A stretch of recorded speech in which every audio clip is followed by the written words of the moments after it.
Let's bring in senior investigative correspondent Aaron Katersky in Ukraine, foreign correspondent James Longman in Moscow, and White House correspondent Mary Alice Parks in Washington for more. Aaron, I want to start with you. The Kremlin is now claiming that President Zelensky of Ukraine has said he's ready to discuss neutral status for Ukraine and that Vladimir Putin is prepared to send a delegation to Belarus to hold talks there. How credible do you think that claim is? Well, we're not sure whether that's a stall tactic or whether there really are conditions that could be met to end the fighting through negotiation. It doesn't seem like it so far, given the aerial bombardment we saw of Kyiv and its outskirts today and some of the heavy fighting within the city limits. Right now, it's believed that Russian forces are resupplying and reinforcing, getting ready to try and encircle the capital of Ukraine within the next 24 to 48 hours. But whatever pause there may be, we're not sure that's going to be enough for negotiations. Vladimir Putin was on Russian television talking about some of the conditions that the Ukrainian military could possibly he almost urged them toward mutiny, it seemed, and we're not sure that that's going to be the kind of condition under which negotiations can take place. If, as the Russian foreign minister said, the Ukrainian military would have to lay down arms before there could be any talk, the Ukrainian military is only spurring more people to take up arms, urging any able-bodied person to grab a gun and join the resistance. The Ukrainians have been fighting fierce battles in different parts of the country, but they're under no illusions about the power of the Russian military. President Zelensky, in a message directly to them, said, "You're all we've got." He's been appealing to the West for more, but no Western nation is going to commit boots on the ground here. And so Zelensky told his military, "You're all we have defending the country." And James, as Aaron mentioned, Vladimir Putin is again speaking on Russian TV. What's his latest message today?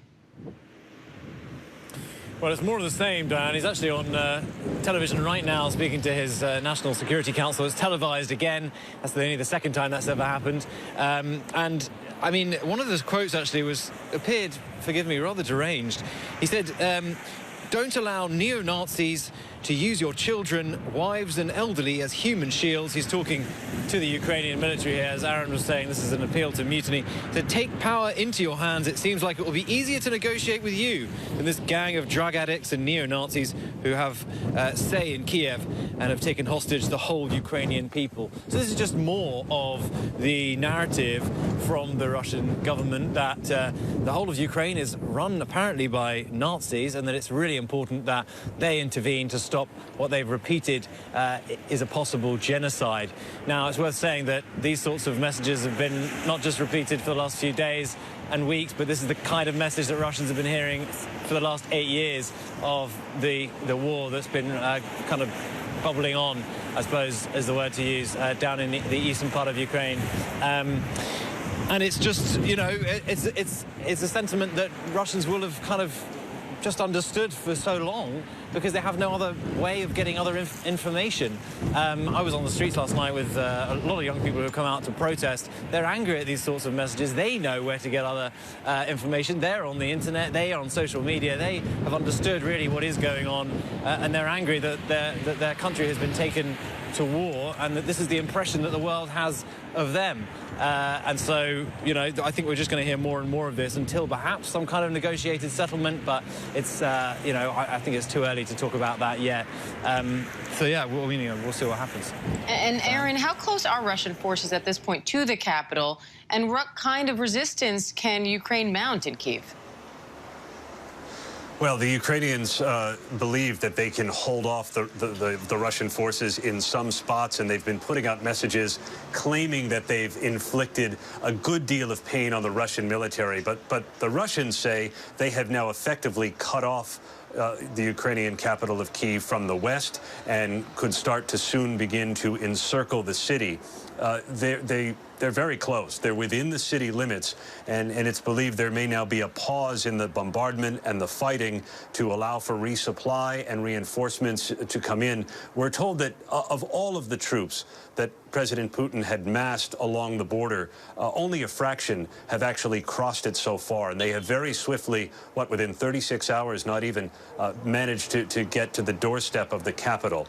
the Ukrainians are taking up arms and these instructions to build Molotov cocktails to make bombs out of bottles, that could sow the seeds of an insurgency that lasts here for a very long time and make the conflict that much longer and that much bloodier. And Mary Alice, several of President Biden's top national security team members were seen at the White House this morning.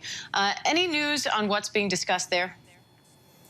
Now, we know that the president was also going to meet today with NATO partners. You know, there's a big talk about whether more troops should be sent to reinforce the NATO eastern flank and whether NATO itself would sort of call for that, would put in place a rapid response force and specifically ask for NATO members to send additional troops. I asked the White House about that yesterday. Jen Psaki said that would still be a decision that NATO together as an alliance would make. So we're waiting to hear about what their next steps are. And they're obviously also working on this pending humanitarian crisis and refugee crisis. You know, I asked the White House yesterday whether the 17 members of an that were activated as sort of an emergency response force to head to Poland to help with the humanitarian response was remotely enough, if we could be looking at tens of thousands, hundreds of thousands of people trying to cross that border. They said no, it was just the first step.